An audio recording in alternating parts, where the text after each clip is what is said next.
2008년 9월 15일 월요일 아침, 뉴욕 맨해튼 리먼 브라더스 본사 앞은 아수라장이었습니다. 158년 역사의 거대 투자은행이 파산 신청을 했거든요. 검은색 정장 차림의 트레이더들이 박스에 짐을 싸서 나왔고, 어떤 이들은 길거리에서 울고 있었죠. 그들 중 상당수는 연봉 수억 원을 받던 엘리트들이었습니다. MBA 학위의 명문대 졸업장, 화려한 경력을 자랑하던 사람들이었어요. 하지만 그날 이후 그들의 삶은 완전히 무너졌습니다. 같은 시각, 같은 건물에서 평생 청소를 해온 한 노인이 있었습니다. 이름은 로널드 리드, 당시 86세였죠. 그는 연봉 수억 받던 직원들이 우는 모습을 보면서도 묵묵히 걸레질을 했어요. 누구도 그에게 관심을 주지 않았습니다. 시급 15달러 받는 청소부일 뿐이었으니까요. 낡은 옷에 해진 신발, 중고차를 몰고 다니는 그는 누가 봐도 가난해 보였습니다. 그런데 6년 후인 2014년, 로널드가 92세로 세상을 떠났을 때 마을 전체가 술렁였습니다. 그의 금고에서 나온 건 5인치 두께의 주식 증서였어요. 95개 기업의 주식, 총액 800만 달러였습니다. 우리 돈으로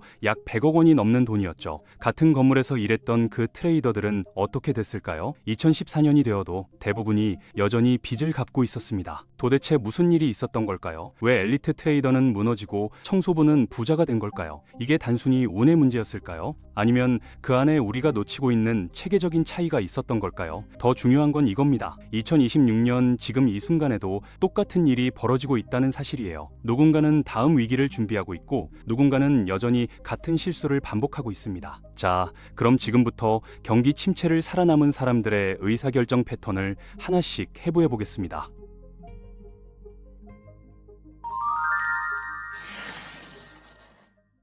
로널드 리드의 이야기부터 시작해볼까요? 1921년 버몬트 시골 농장에서 태어난 그는 가난한 집안의 아들이었습니다. 고등학교를 겨우 졸업했고 대학은 꿈도 꾸지 못했죠. 2차 세계대전이 터지자 입대했고, 전쟁이 끝난 1945년 다시 고향으로 돌아왔습니다. 그때 그의 나이 24세, 주머니에는 전역금 몇 푼이 전부였어요. 특별한 기술도 없고 인맥도 없고 자본도 없었습니다. 그가 선택한 일은 주유소 직원이었어요. 하루 종일 서서 차에 기름을 넣어주고 유리를 닦아주는 일이었죠. 25년 동안 그 일을 했습니다. 63세에 은퇴했지만 1년 만에 다시 일을 시작했어요. JC 펜니 백화점 청소부였습니다. 새벽 5시에 출근해서 화장실 청소하고 바닥 닦고 쓰레기 치우는 일이었죠. 80세가 넘어서까지 17년을 더 일했습니다. 평생 번 돈이 얼마나 될까요? 시급으로 계산하면 평범한 노동자 수준이었습니다. 그런데 그가 2014년 92세로 세상을 떠났을 때 마을 사람들이 깜짝 놀란 이유가 있었어요. 금고에서 나온 주식 증서 더미 때문이었습니다. 95개 기업의 주식이었어요. PEG, 존슨앤존슨, JP모건, CVS, 다우케미컬 같은 회사들이었죠. 그가 수십 년 동안 한 번도 팔지 않고 모은 주식이었습니다. 총액이 얼마였을까요? 800만 달러였습니다. 우리 돈으로 약 100억 원이 넘는 금액이었죠. 그는 병원에 480만 달러를 기부했고, 자주 다니던 도서관에 120만 달러를 남겼습니다. 나머지는 가족과 친구들에게 갔고요. 병원 측은 이 돈으로 건물을 신축했고, 2022년 로널드 리드관이라는 이름을 붙였습니다. 도서관은 이 돈으로 개관 시간을 늘렸고 50년 된 건물을 리모델링했어요. 그런데 여기서 질문이 생깁니다. 같은 시기 월스트리트 트레이더들은 어땠을까요? 2008년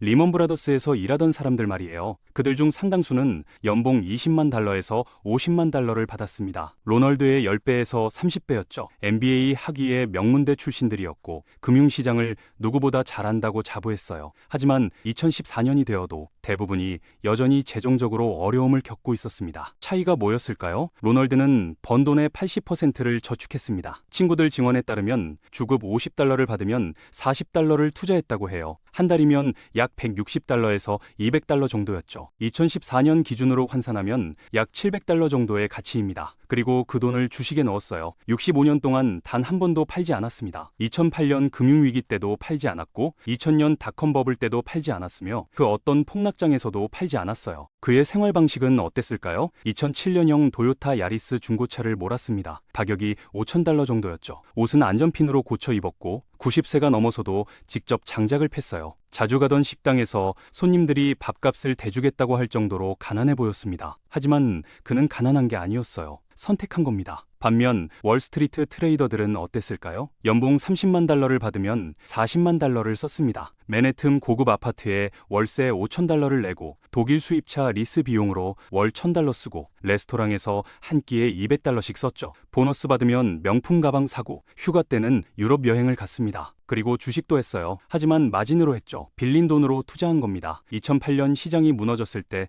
무슨 일이 벌어졌을까요? 마진콜이 왔고 집값이 떨어져서 모기지를 못 갚게 됐으며 회사에서 해고당했습니다. 저축이 없으니 신용카드를 긁었고 신용카드 빚이 쌓이니 파산 신청을 했어요. 로널드는 그 와중에도 매달 주식을 샀습니다. 가격이 싸졌으니 더 많이 살 수 있었거든요. 자, 이제 2008년 9월 23일로 가볼까요? 금융시장이 완전히 얼어붙은 날이었습니다. 일주일 전 리먼 브라더스가 파산했고 며칠 전에는 AIG가 정부 구제금융을 받았어요. 메리 린치는 뱅크 오브 아메리카의 헐값에 팔렸고 모건 스탠리와 골드만삭스는 주가가 폭락하고 있었죠. 시장 전체가 패닉 상태였습니다. 사람들은 뭘 했을까요? 주식을 팔았습니다. 손해를 보더라도 일단 나가야 한다고 생각했어요. 은행에서 돈을 빼서 집에 쌓아뒀고 금을 사고 모든 투자를 멈췄습니다. 그런데 바로 그날 워렌 버핏이 움직였어요. 골드만삭스에 50억 달러를 투자한다고 발표한 겁니다. 모두가 도망칠 때 그는 정문으로 걸어 들어간 거죠. 버핏은 미친 걸까요? 아닙니다. 그는 정확히 계산하고 있었어요. 골드만삭스는 파산할 회사가 아니었습니다. 유동성 위기를 겪고 있을 뿐이었죠. 시장은 공포에 빠져서 모든 은행을 똑같이 취급했지만 버핏은 달랐어요. 그는 골드만의 대차 대조표를 받고 비즈니스 모델을 이해했으며 생존할 거라고 확신했습니다. 투자 조건도 탁월했어요. 연 10% 배당을 받는 우선주였습니다. 게다가 주식을 115달러에 살 수 있는 워런트까지 받았죠. 만약 골드만이 망하면 그래도 다른 은행들보다 먼저 돈을 받을 수 있는 우선주였어요. 만약 살아남으면 엄청난 수익이 보장된 거였습니다. 위험은 최소화하고 수익은 극대화한 거래였죠. 그런데 여기서 중요한 게 있습니다. 버핏은 왜 그때 50억 달러를 투자할 수 있었을까요? 현금이 있었기 때문입니다. 2007년 버크셔 해서웨이의 현금 보유액은 440억 달러였어요. 2008년이 되자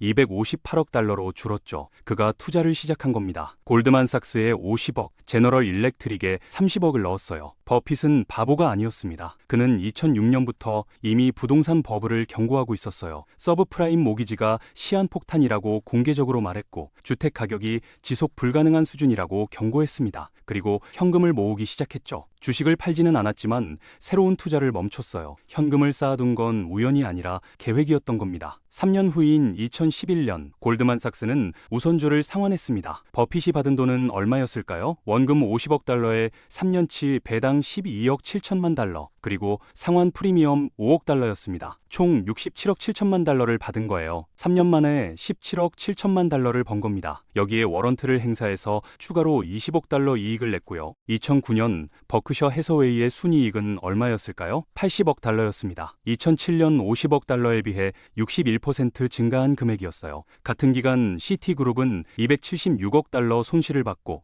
뱅크 오브 아메리카는 22억 달러 적자였으며 모건 스탠리는 거의 파산 직전까지 갔습니다. 위기가 버핏을 더 부자로 만든 거예요. 이제 1997년 한국으로 가볼까요? 외환위기가 터지면서 한국 경제가 완전히 무너졌습니다. 1월 한보그룹이 부도났고 7월에는 기아자동차가 법정 관리에 들어갔어요. 11월 외환보유고가 바닥나면서 IMF에 구제금융을 신청했죠. 환율은 달러당 800원에서 2,000원까지 치솟았고 금리는 연 30%를 넘었습니다. 삼성전자 주가는 어떻게 됐을까요? 1997년 12월 12만 원에서 1998년 9월 2만 5천 원으로 떨어졌습니다. 80% 폭락이었어요. 시가총액이 5분의 1로 줄어든 겁니다. 이건희 회장 앞에 두 가지 선택지가 있었습니다. 첫 번째는 자산을 팔아서 당장 살아남기, 두 번째는 고통을 감수하고 미래에 투자하기였죠. 당시 대부분의 기업들이 첫 번째를 선택했습니다. 건물 팔고 땅 팔고 계열사 팔아서 빚을 갚았어요. 정부도 그렇게 하라고 압박했죠. 하지만 이건희는 달랐습니다. 그는 두 번째를 선택했어요. 삼성은 구조조정을 했습니다. 3만 명을 내보냈고 계열사를 65개에서 45개로 줄였어요. 하지만 반도체 투자는 오히려 확대했습니다. 파했습니다. 1998년 삼성은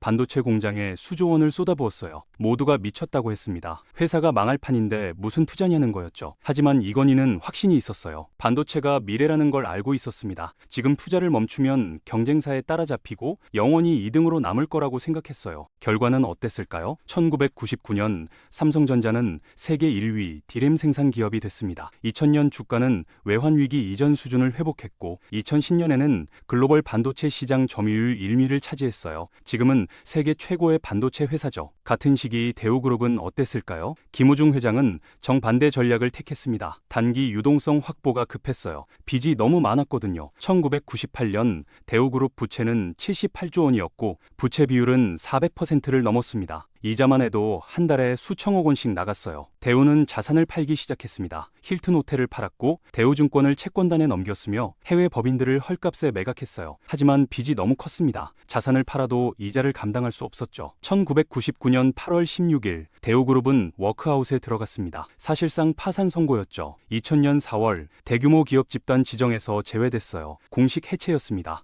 창업 33년 만에 역사 속으로 사라진 겁니다. 41개 계열사와 396개 해외 법인을 가진 재계 2위 그룹이 순식간에 무너진 거죠. 삼성과 대우의 차이는 무엇일까요? 자산 규모가 아니었습니다. 1998년 기준으로 두 그룹의 자산은 비슷한 수준이었어요. 차이는 구조였습니다. 삼성은 현금 흐름이 있었고 대우는 없었어요. 삼성은 핵심 사업에 집중했고 대우는 모든 산업에 손을 댔습니다. 삼성은 장기 투자를 믿었고 대우는 단기 확장에 집착했죠. 더 중요한 건 부채였습니다. 삼성도 빚이 있었지만 감당 가능한 수준이었어요. 대우는 빚이 회사를 지배하고 있었습니다. 이자 내기에 급급했고 원금 상환은 꿈도 못 꿨죠. 위기가 오자 이 차이가 극명하게 드러났어요. 삼성은 고통스럽지만 선택할 수 있었고 대우는 선택권 자체가 없었습니다. 2008년으로 다시 돌아가 봅시다. 개인 A는 연봉 5만 달러에 주택담보대출 20만 달러, 주식마진 5만 달러를 가지고 있었어요. 개인 B는 연봉 4만 달러에 빚이 하나도 없었고 저축이 3만 달러 있었습니다. 누가 더 부자처럼 보이나요? A죠. A는 집도 있고 차도 있고 주식 포트폴리오도 있었으니까요. B는 작은 원룸에 살면서 대중교통으로 출퇴근했어요. 하지만 2009년이 되자 상황이 역전됐습니다. A는 파산했어요. 주식시장이 폭락하면서 마진콜이 왔고 5만 달러를 즉시 갚으라는 통지를 받았습니다. 돈이 없었죠. 주식을 팔아야 했는데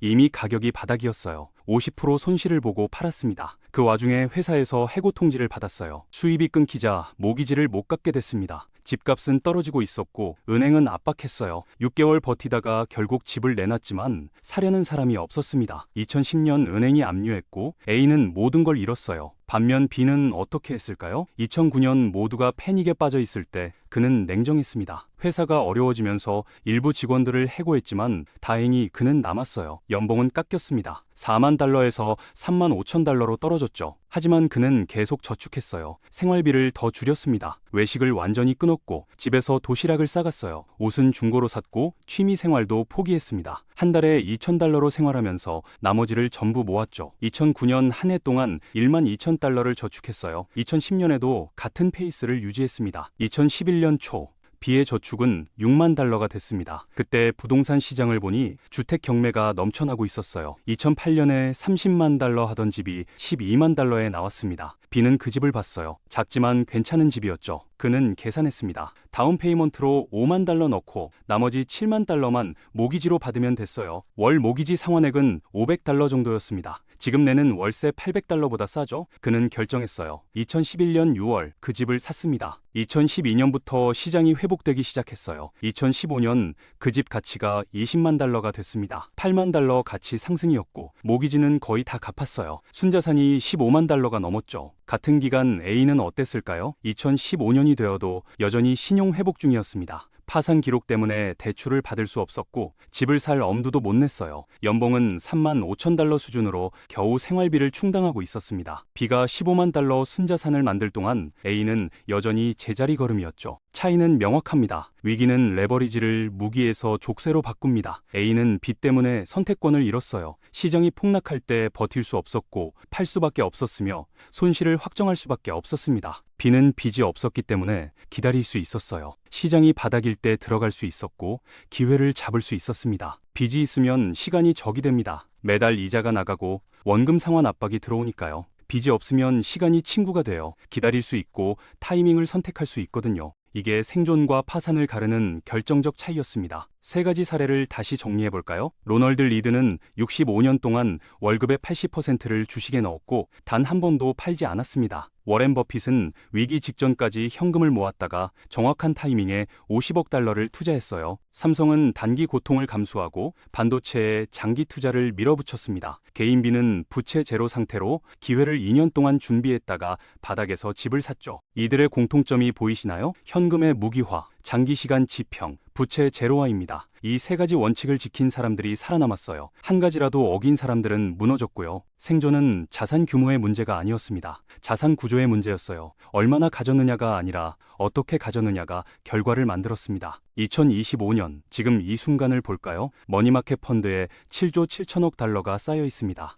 2008년 3조 5천억 달러의 2배가 넘는 금액이에요. 사람들이 현금을 쥐고 있다는 뜻이죠. 이 돈은 두 종류입니다. 첫 번째는 두려움의 저장고예요. 다음 위기가 올까봐 겁나서 주식도 사지 않고 부동산도 사지 않고 그냥 들고 있는 돈입니다. 두 번째는 기회의 무기고죠. 다음 위기를 기다리는 돈이에요. 시장이 폭락하면 들어갈 준비가 된 자본입니다. 같은 7조 7천억 달러지만 의미가 완전히 달라요. 당신의 현금은 어느 쪽인가요? 두려워서 쥐고 있는 건가요? 아니면 기회를 노리며 준비하고 있는 건가요? 역사는 명확한 답을 보여줍니다. 2008년 생존한 사람들은 2007년에 이미 준비하고 있었어요. 현금을 모으거나 부채를 줄이거나 투자 전략을 바꾸고 있었습니다. 1997년 살아남은 기업들은 1995년부터 체질을 개선하고 있었죠. 핵심 사업에 집중하고 비효율을 제거하고 재무 구조를 탄탄하게 만들고 있었어요. 위기는 예고 없이 오지 않습니다. 신호는 항상 있어요. 2006년 부동산 가격이 이상하게 치솟을 때 버핏은 경고했습니다. 1996년 한국 기업들의 부채 비율이 치솟을 때 경제학자들이 경고했어요. 2000년 닷컴 기업들 주가가 하늘을 찌를 때 가치 투자자들이 경고했죠. 신호를 읽은 사람들이 있었고 무시한 사람들이 있었을 뿐입니다. 2026년 지금 신호는 뭘까요? 머니마켓 펀드 7조 7천억 달러, S&P 500 밸류에이션 역사적 고점, 기업 부채 증가, 소비자 신용카드 연체율 상승입니다. 이게 위기의 신호일까요? 아니면 단순한 조정일까요? 아무도 모릅니다. 하지만 한 가지는 확실해요. 준비된 사람은 어느 쪽이든 살아남고 준비 안 된 사람은 어느 쪽이든 위험하다는 겁니다. 그럼 우리는 어떻게 준비해야 할까요? 세 가지 사례를 구체적인 행동으로 바꿔볼게요. 첫 번째, 오늘부터 당신 수입의 30%를 따로 빼세요. 통장을 하나 만들고 월급 들어오는 날 자동이체로 빼는 겁니다. 손도 대지 마세요. 없는 돈이라고 생각하고 나머지 70%로만 사는 거예요. 힘들다고요? 로널드는 80%를 뺐습니다. 당신은 30%만 빼면 돼요. 두 번째, 빚부터 갚으세요. 신용카드 대출, 마이너스 통장, 자동차 할부 전부 다요. 이자 높은 것부터 갚아나가는 겁니다. 한 달에 50만 원씩 갚으면 1년에 600만 원이에요. 2년이면 1200만 원입니다. 빚이 없어지면 그때부터 저축 속도가 2배로 빨라져요. 세 번째, 저축한 돈을 둘로 나누세요. 절반은 계속 투자하고 절반은 현금으로 들고 있는 겁니다. 투자는 S&P 500 인덱스 펀드 같은 곳에 넣고 절대 팔지 마세요. 로널드처럼 65년 기다리라는 게 아니에요. 10년만 버티면 됩니다. 역사적으로 S&P 500에 10년 투자하면 평균 180%에서 200% 수익이 났어요. 1000만 원이 3000만 원이 되는 겁니다. 2009년에 투자한 사람들은 2019년까지 딱 10년 만에 3배를 만들었고요. 나머지 절반 현금은 기회를 기다리는 거죠. 시장이 폭락하면 어떻게 하나요? 계속 투자하던 절반은 그대로 두세요. 현금으로 들고 있던 절반으로 바닥에서 더 사는 겁니다. 개인 빚처럼요. 시장이 계속 오르면 투자하던 절반은 10년 후 3배로 불어나고 현금은 그대로겠죠. 어느 쪽이든 당신은 살아남습니다. 결국 이겁니다. 평상시에는 로널드처럼 꾸준히 모으고 투자하세요. 버블이 보이면 버핏처럼 현금 비중을 높이고요. 위기가 터지면 개인 빚처럼 기회를 잡는 겁니다. 세 가지를 따로 하는 게 아니라 시기에 맞춰 조합하는 거예요. 2026년 당신은 어디에 있을 건가요? 준비된 자인가요? 아니면 희생양인가요? 선택은 지금 이 순간에 이루어집니다. 내일이 아니에요. 5년 후도 아니고 다음 위기가 온 다음도 아닙니다. 지금 당신이 빚을 갚고 있는지 쌓고 있는지, 지금 당신이 현금을 모으고 있는지 쓰고 있는지, 지금 당신이 10년 후를 보고 있는지 내일만 보고 있는지가 결과를 만들 겁니다. 로널드 리드는 특별한 사람이 아니었어요. 시급 15달러 청소부였을 뿐입니다. 하지만 그는 65년 동안 올바른 선택을 반복했고 그 선택이 800만 달러를 만들었죠. 당신도 할 수 있습니다. 시작은 지금이에요.